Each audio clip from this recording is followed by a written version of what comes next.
buenas tardes, ¿qué tal? ¿Cómo están? Soy la hermana Valentina, misionera servidora de la palabra, y voy a continuar con este curso bíblico, el 9º curso bíblico, que es el cristiano en la vida social. Y hoy voy a compartir con ustedes el 5º tema, que es contenido de la doctrina social de la iglesia, la primera parte. Es tan importante que nosotros como iglesia sepamos parte de la historia para que no pensemos que pertenecemos a una iglesia que se ha quedado muda, sino todo lo contrario. Una iglesia que en su determinado momento ha tenido que levantar la voz para poder defender a aquellos más vulnerables. En este caso vamos a hablar de una de las encíclicas de León XIII, la Rerum Novarum, y vamos a hablar otra encíclica del Papa Juan Pablo II. Estas encíclicas, que son dirigidas a todos los fieles laicos, a los sacerdotes, religiosos, religiosas, es precisamente para hacernos descubrir que la iglesia no está ausente de la problemática social que se vive en cada uno de los tiempos que nos toca vivir a cada uno de nosotros, sino todo lo contrario. La iglesia está tan inmersa en la situación que en cada momento sigue levantando la voz para ayudar a aquellos que más lo necesitan. Voy a invitarles a que iniciemos con una oración, que es este Salmo primero, un salmo muy bello que nos va a indicar cuál es el camino de la verdadera felicidad y cómo el hombre debería de encaminarse hacia eso que Dios nos está pidiendo para que podamos vivir sin tacha bajo la mirada de Dios. Les invito pues a ponernos ante la presencia de Dios diciendo: en el nombre del Padre, del Hijo y del Espíritu Santo. Amén. Feliz el hombre que no sigue el consejo de los malvados, ni va por el camino de los pecadores, ni hace causa común con los que se burlan de Dios, sino que pone su amor en la ley del Señor, y en ella medita noche y día. Ese hombre es como un árbol plantado a la orilla de un río, que da fruto a su tiempo, y jamás se marchitan sus hojas. Todo lo que hace, le sale bien. Con los malvados no pasa lo mismo, pues son como paja que se lleva el viento. Por eso los malvados caerán bajo el juicio de Dios, y no tendrán parte en la comunidad de los justos. El Señor cuida el camino de los justos, pero el camino de los malos lleva al desastre. Gloria al Padre, y al Hijo, y al Espíritu Santo, como era en el principio, ahora y siempre, por los siglos de los siglos. Amén. Te pedimos, Señor, que tu gracia nos ilumine, para que, llenos de ti, podamos nosotros descubrir qué es lo que quieres de nosotros, que podamos ser personas que ayuden a esta sociedad, sobre todo en estos tiempos difíciles. Danos la gracia, Señor, de responder a tu llamado de ser tus hijos, y que a través de esto nosotros podamos descubrir la autenticidad de ser cristianos. Te lo pedimos, Señor, a ti que vives y reinas por los siglos de los siglos. Amén. En el nombre del Padre, del Hijo y del Espíritu Santo. Amén. Bien, vamos a continuar, hermanos, con nuestro tema, con nuestro 5º tema. Ya ustedes en el tema anterior veían algunos documentos que hablaban acerca de toda esta actividad social de la iglesia, la doctrina social de la iglesia. ¿Qué es lo que nos indica a través de esta doctrina social?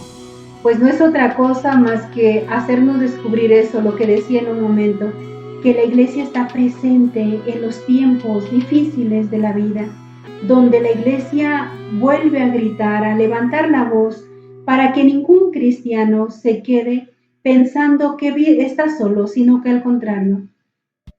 Hay una iglesia que lo acompaña, somos parte de toda una institución fundada por Jesucristo, y que es Cristo quien nos sostiene. He escuchado a muchas personas decir que la iglesia no debería de meterse en estas situaciones, hablando de política, hablando de la situación que se vive socialmente, que la iglesia no debería de meterse. Pero estamos totalmente equivocados. Para esos que piensan que la iglesia no debería de meterse en estas situaciones, es porque no conocen la Sagrada Escritura. Nosotros vamos a encontrar en la Sagrada Escritura que en repetidas veces el Señor le va a hablar a los profetas para decirle: levanta la voz, anuncia, dile a mi pueblo que tienen que vivir en la justicia, dile a mi pueblo que hagan justicia a los pobres, que ayuden a la viuda, que no carguen la mano al más necesitado, que sean aquellos que ayuden a quien es más débil, más vulnerable. Entonces, quien tiene este pensamiento de decir la iglesia no debe de meterse en todas estas situaciones, es porque verdaderamente no conoce la Sagrada Escritura, no conoce la palabra de Dios.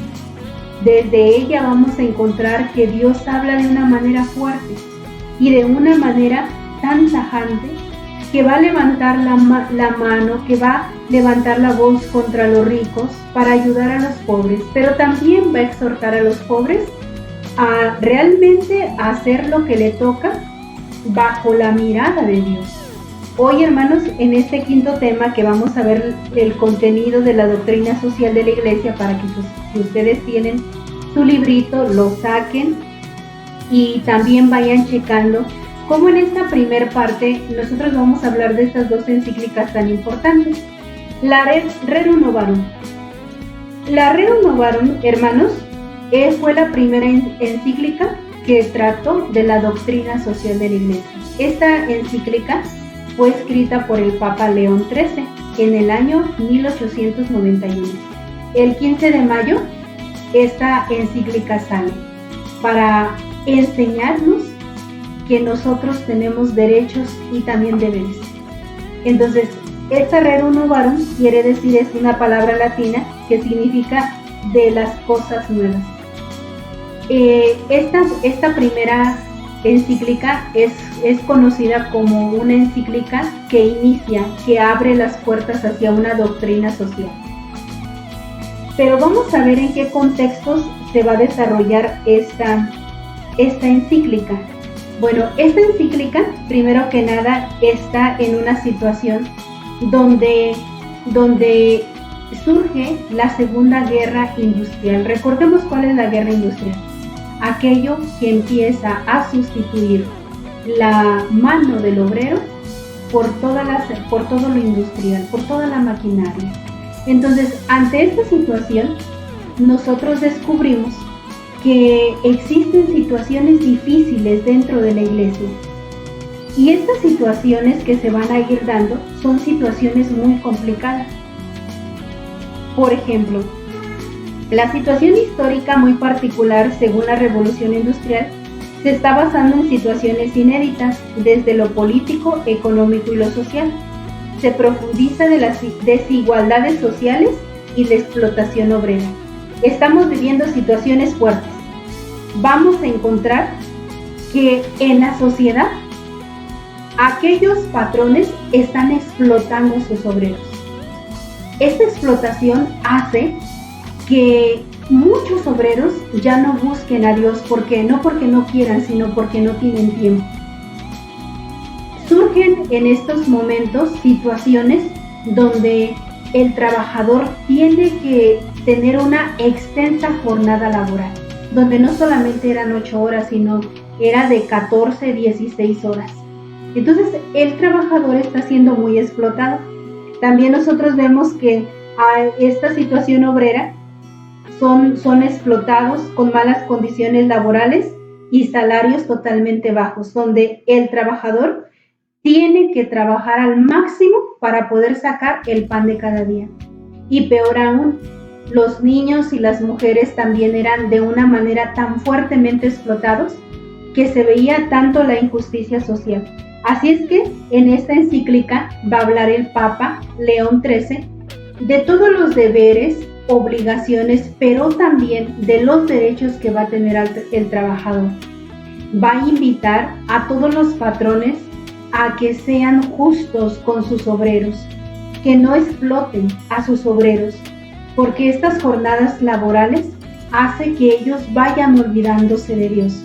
De hecho, les recomiendo, si ustedes pueden llegar a ver la película de San Isidro Labrador, una película que muestra precisamente estas jornadas de trabajo tan largas. San Isidro Labrador supo hacer esta diferencia ante estas situaciones. Él aún, aunque las jornadas eran tan fuertes, sin embargo, él sabe darle su tiempo a Dios, glorificar a Dios. Y eso hace que el patrón se cuestione y hace que disminuya el tiempo de trabajo para que ellos puedan glorificar a Dios. Sin duda alguna, en estos tiempos sí hubo muchísimas situaciones que ayudaron, muchos santos que ayudaron a que muchos comprendieran estas situaciones. Encontramos a San Isidro Labrador, vamos a hablar de otro santo, el Padre Hurtado, que trabajó mucho en esta doctrina social, meterse en el zapato de aquel que está trabajando. Entonces son situaciones muy duras.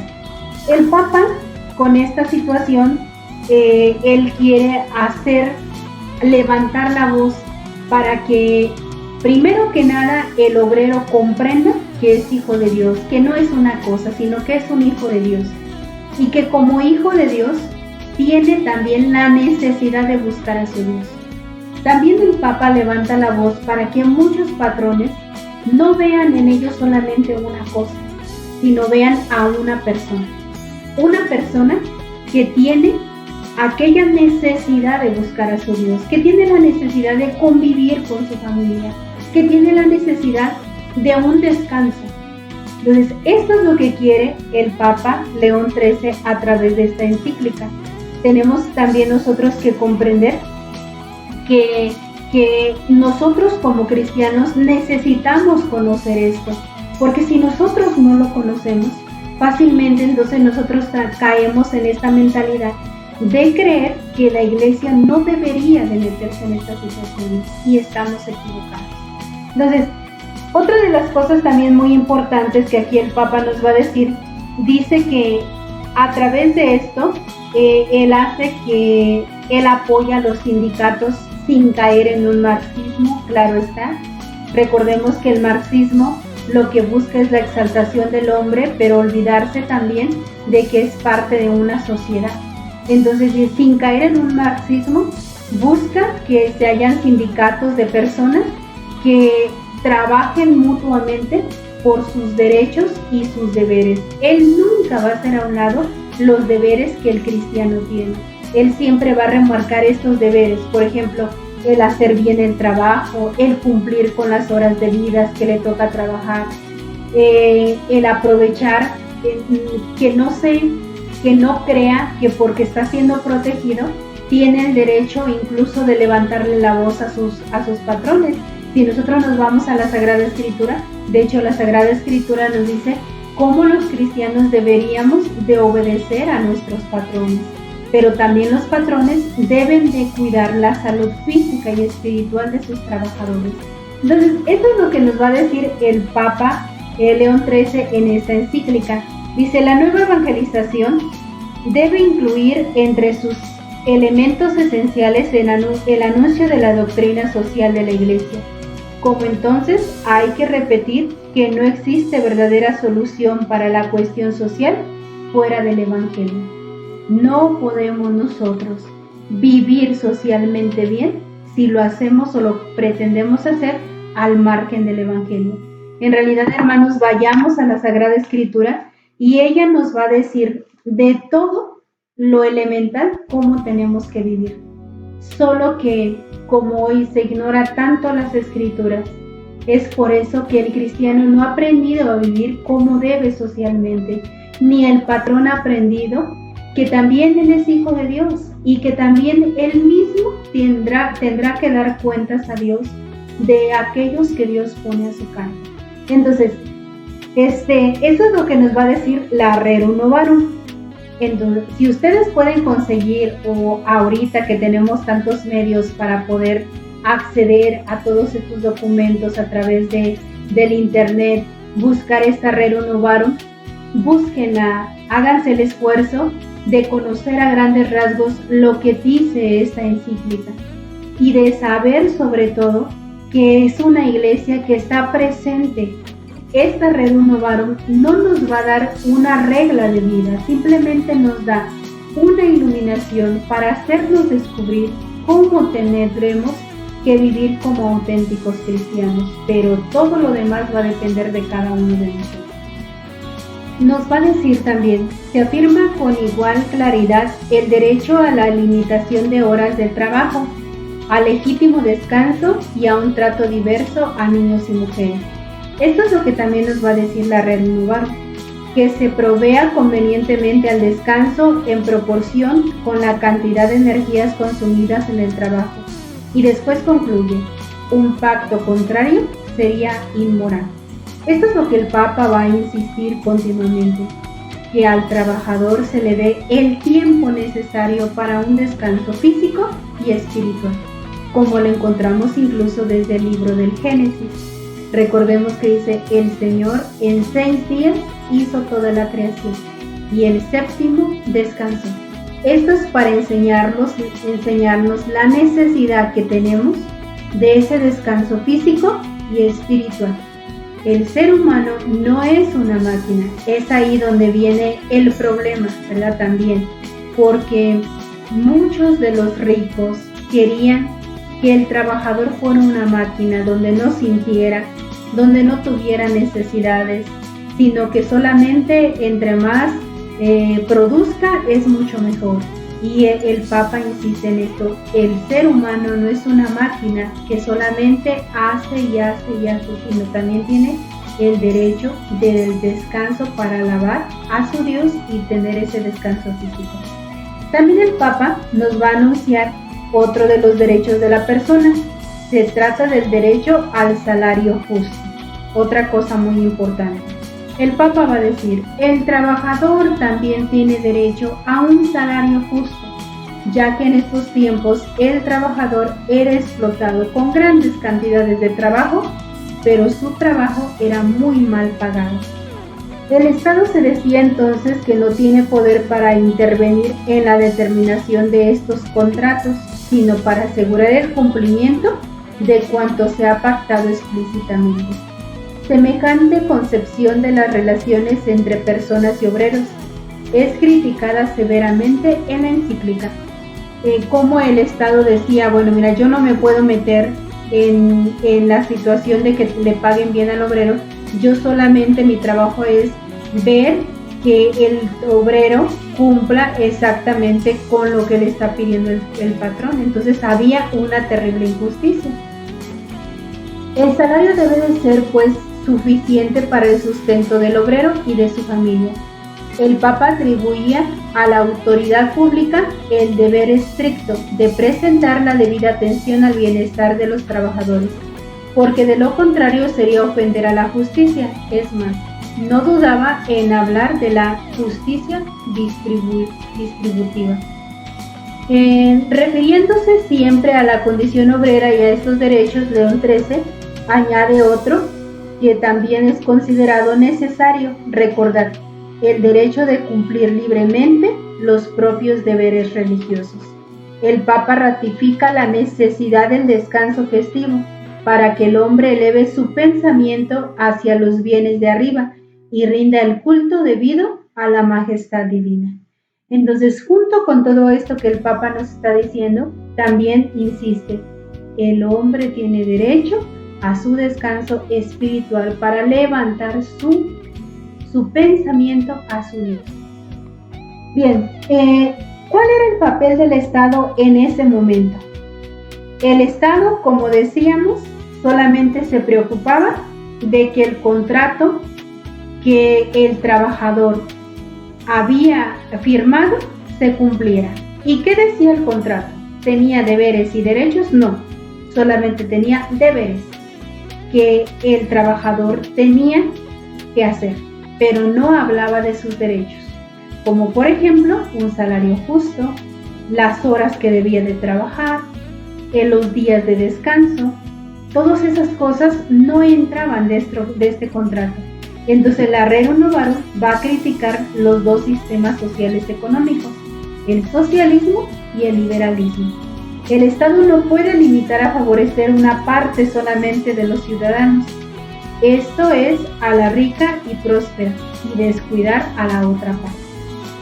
El Estado lo único que hacía era cuidar los bienes del rico, pero no los bienes del pobre, los derechos del pobre. Y en esto va a hablar muy fuertemente esta encíclica.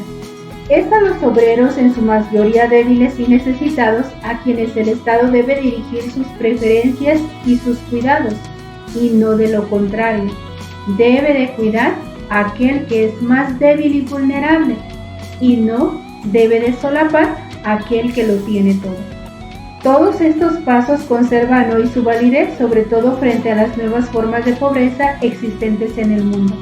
De esta manera, el principio que hoy llamamos de solidaridad, cuya validez, ya sea en el orden interno de cada nación, ya sea en el orden internacional, ha recordado en el solicitado rey, se demuestra como uno de los principios básicos de la concepción cristiana de la organización social y política. León XIII lo anuncia varias veces con el nombre de amistad, que encontraremos ya en la filosofía griega. Por Pío XI es designado con la expresión no menos significativa de caridad social, mientras que Pablo VI, ampliando el concepto de conformidad con las actuales y múltiples dimensiones de la cuestión social, habla de la civilización del amor. Vamos a encontrar también en estos documentos que Pablo VI también va a levantar la voz y él va a hablar, que ese es el último de los términos que se le ha dado a la civilización del amor. Él decía, si el amor triunfa, entonces todos ganamos. Entonces los obreros harán bien su trabajo. Los patrones retribuirán bien el trabajo de los obreros. Pero si no se tiene esta civilización del amor, difícilmente nosotros podremos vivir verdaderamente en la auténtica justicia que viene de Dios.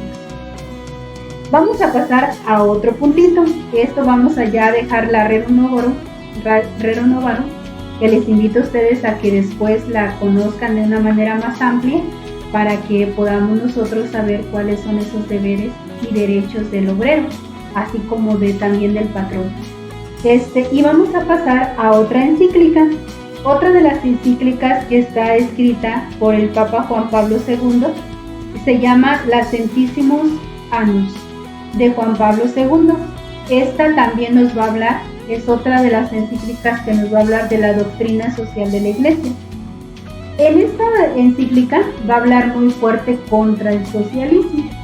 Nosotros ya hemos dicho en los temas anteriores lo que es el socialismo, para que si no lo tienen claro, vayan al tema anterior cuando hablamos del socialismo para que no nos quede ninguna duda.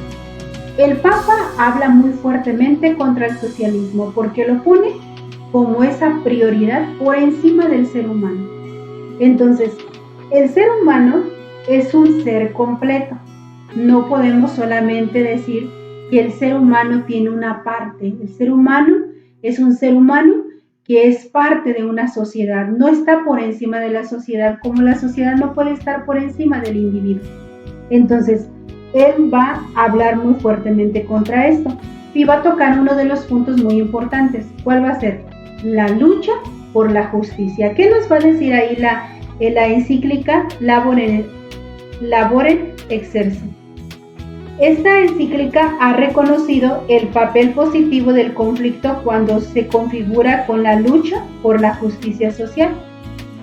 En efecto, cuando la lucha de clases se abstiene de los actos de violencia y del odio recíproco, se transforma poco a poco en una discusión honesta, fundada en una búsqueda auténtica de la justicia. El Papa nos va a decir en estos documentos que la lucha de clases no tendrá ningún sentido si nosotros queremos anteponer al marxismo y al militarismo. Vamos a recordar algunas naciones que tienen, por ejemplo, este tipo de movimientos como el militarismo. Recordemos un país, Venezuela. Otro de los países que viven esta situación, Cuba. Y México no está lejos de vivir esa situación si seguimos permitiendo que la justicia se vaya al bote de la basura. La justicia, para que pueda ser auténtica, se tiene que luchar en el ámbito de la paz y en el ámbito auténtico de la verdad. Fuera de estas dos cosas, la justicia la podremos nosotros depositar en un bote de basura. Y ahí es cuando la lucha por las clases viene completamente a destruir a cada persona. La Rerum Novarum se opone a la estatalización de los medios de producción que produciría todo ciudadano, a una pieza en el engranaje de la máquina estatal, no con menor decisión crítica una concepción del Estado que deja la esfera de la economía totalmente fuera del propio campo de interés y de acción. A este respecto, la Rerum Novarum señala las vías de las justas reformas que devuelven al trabajo su dignidad de libre actividad de hombre. Históricamente esto se ha logrado de dos modos convergentes, con políticas económicas dirigidas a asegurar el crecimiento equilibrado y a la condición de pleno empleo, con seguros contra el desempleo obrero y con políticas de cualificación profesional, capaces de facilitar a los trabajadores el paso de sectores en crisis u otros desarrollos. Entonces, ante todo esto, nos va a decir todas estas encíclicas que lo más importante es vivir en la verdad y en la justicia. Si nosotros no vivimos dentro de la verdad y la justicia, entonces toda nuestra sociedad se viene abajo. Bueno, hermanos, vamos a seguir adelante con nuestro tema. Solamente vamos ya a ver prácticamente la conclusión de este tema. Ya hemos mencionado lo que se nos habla de la Rerum Novarum. Hemos hablado un poco de la Centesimus Annus, que es una encíclica que el Papa Juan Pablo II sacó el 1 de mayo de 1991. Con ocasión del centenario de la encíclica Rerum Novarum, el Papa vuelve a sacar esta nueva encíclica teniendo en cuenta los puntos que la Rerum Novarum tenía. Dedica una especial preocupación a la caída de los regímenes opresores de la corte comunista y a la crisis económica. También algo de lo que el Papa nos vuelve a mencionar es que vuelve a retomar el tema de la propiedad privada en función del bien universal de los bienes. Habla de una propiedad privada, del conocimiento, la técnica y el saber, y de un nuevo capital, el hombre. Esta encíclica de la Centesimus Annus se da como en el centenario de esta encíclica de León XIII, Rerum Novarum, que demuestra continuidad doctrinal de 100 años de magisterio social de la Iglesia, reconocer a Dios en cada hombre y en cada hombre en Dios. Es la condición de un auténtico desarrollo humano. Este es el punto principal que el Papa Juan Pablo II va a tomar en esta segunda encíclica de la doctrina social de la Iglesia. Reconocer a Dios en cada hombre y cada hombre en Dios. Es la condición de un auténtico desarrollo humano. Recordemos que no vamos a poder tener prosperidad en esta vida y en la justicia social si nosotros no reconocemos esa gran dignidad que tiene la persona dentro por ser imagen y semejanza de Dios. Este documento pontificio es también un homenaje a una evaluación opuesta al día de la encíclica Rerum Novarum, dedicada a una especial preocupación a la caída de los regímenes opresores de corte comunista y crisis económica y moral que trae consigo el capitalismo salvaje y sus correspondientes ideologías. Vuelve a retomar el tema de la propiedad privada en función al bien universal de los bienes, y también habla de una nueva propiedad privada, el conocimiento, la técnica, el saber y de nuevo el capital, y el nuevo capital que es la dignidad del hombre. Entonces, hermanos, tengamos en cuenta de que no vamos a poder tener una verdadera justicia manteniéndonos al margen de la dignidad dada por Dios. Aquí dentro de este tema, el Padre Luis nos menciona que así como en las diferentes encíclicas de la doctrina social de la Iglesia se nos habla muy fuertemente precisamente sobre este punto que es la justicia, Y nos va a decir aquí el padre lo que la encíclica nos va a decir. Esta encíclica va a combatir el odio e indica la vía para vencer, que la vía para vencer no es la violencia, no es el rencor mediante la injusticia, sino al contrario. Lo único que puede vencer toda esta situación en la que nos encontramos, lo único que puede vencer la injusticia es la visibilización del amor, como nos los indicará Pablo VI. Entonces, en una guerra siempre va a haber vencedores y vencidos. Para que nosotros podamos ser auténticos vencedores, tenemos que entender que nuestro único camino, que nuestra única vía para alcanzar la victoria es la paz. No vamos a poder instaurar la justicia con armas. No vamos a poder vencer si nosotros nos tomamos las armas para querer llevar adelante la justicia, sino al contrario. La violencia lo único que haría sería hacernos perder más. Yo les comentaba, ¿verdad?, a algunas personas, cuando a ustedes les toca vivir una situación, digamos en un trabajo de injusticia, nosotros no podemos permitir esa injusticia. No nos equivoquemos creyendo que poner la otra mejilla quiere decir dejar que me hagan y que hagan conmigo lo que quieran hacer. No. Por ejemplo, si un trabajador no tiene su salario como debe, que haga su contrato. Hace poco yo me encontraba una persona que me decía que él terminó un trabajo de albañilería y le quedaron a deber mucho dinero, prácticamente todo su trabajo. Y esta persona decía, ¿yo qué hago? O reclamo, me enojo, amenazo, ¿qué tengo que hacer?